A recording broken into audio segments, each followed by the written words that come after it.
David Rubin, je suis délégué syndical central du groupe pour l'UNSA pour le groupe Malakoff Humanis. J'ai commencé sans étiquette, délégué du personnel. J'ai découvert l'UNSA et je suis allé rejoindre l'UNSA qui m'a plu pour son autonomie, son indépendance et puis le syndicat qui montait en construction. Là, j'ai appris à aller vraiment voir les salariés, essayer d'accueillir leurs demandes, leurs envies, à faire une synthèse de tout ça, remonter tout ça à l'employeur et se faire des idées sur ce qui pouvait être bon pour les salariés, des bons compromis pour l'employeur. J'aime le côté aussi, on n'avait pas d'opposition sans proposition. Il fallait amener à réfléchir, à travailler sur des sujets et puis et trouver des choses, un compromis, un consensus entre l'employeur et les syndicats qui permettent d'avancer et qui soit toujours bénéfique pour les salariés. Donc, je suis sur Malakoff Humanis, il y a un groupe de 10 000 personnes.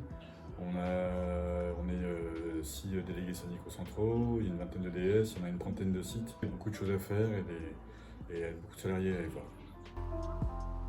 Je suis toujours intéressé un peu par la vie publique, la vie collective. J'ai toujours essayé un peu de m'engager politiquement. J'étais attiré un peu par les sujets qui étaient traités. J'ai trouvé un endroit où on puisse échanger des idées, échanger des convictions. Écouter les gens, quoi, ce côté-là qui est sympathique aussi, quoi. J'étais bien sur l'idée d'un syndicat qui fasse avancer les choses quand même, qui dise pas non à tout. Là où j'étais, l'UNSA était un petit syndicat qui commençait à monter. Donc ce côté, filer un coup de main et puis ça me plaisait bien, quoi. Et puis après voilà, j'ai découvert après l'UNSA petit à petit et c'est vrai que ce côté autonomie où on est responsable de nos décisions, c'est vraiment nous qui décidons pour la société. Ce côté-là, j'ai trouvé super intéressant, quoi. Je suis assez sensible à tout ce qui peut être, par exemple aujourd'hui la loi immigration par exemple, c'est quelque chose avec lequel j'ai beaucoup de mal. Voilà. Pour l'écologie, je participe à des associations, ça fait une vingtaine d'années que je fais une association qui s'appelle Côté Jardin, c'est le développement du biologique, quoi. Donc je suis assez sensible à tout ce qui est écologie, santé, environnement de manière générale. Oui. On a amené le débat sur les congés menstruels et ça j'étais très content de le faire parce que c'était pas gagné, parce que les autres syndicats n'étaient pas prêts en disant que elles se demandaient si c'était de la discrimination ou pas. On a réussi à mettre le sujet sur la table et en débattre. Donc l'employeur nous a donné raison et a mis dans l'accord égalité pro des congés menstruels, donc on est très contents. Autre chose aussi, j'avais lu l'idée dans un bouquin que les entreprises privées devraient pouvoir permettre aux salariés de donner des jours dans l'année pour développer du mécénat ou des choses publiques. Et sur l'accord QVCT, j'ai porté ça et on a une vingtaine de jours par an pour les salariés pour faire du mécénat, pour s'occuper d'associations, tout ça. Donc ça, j'étais assez très content de cette victoire aussi, quoi.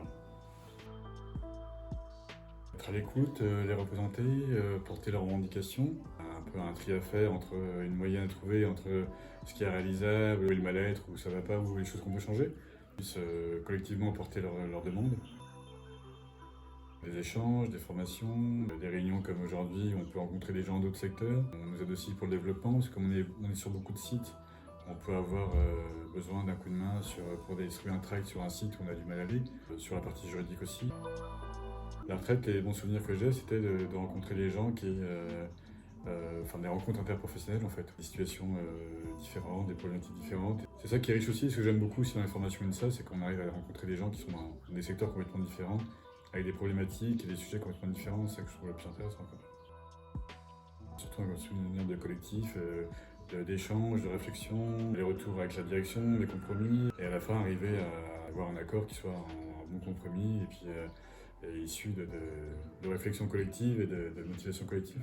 C'est important que les salariés, les gens s'intéressent à la vie publique, au collectif, et à travers l'UNSA ou autre, que les gens s'intéressent à ce qui se passe dans le collectif, dans leur vie quotidienne, quoi. Et s'engagent dans des associations, dans des syndicats, voilà. C'est important pour tout le monde, quoi.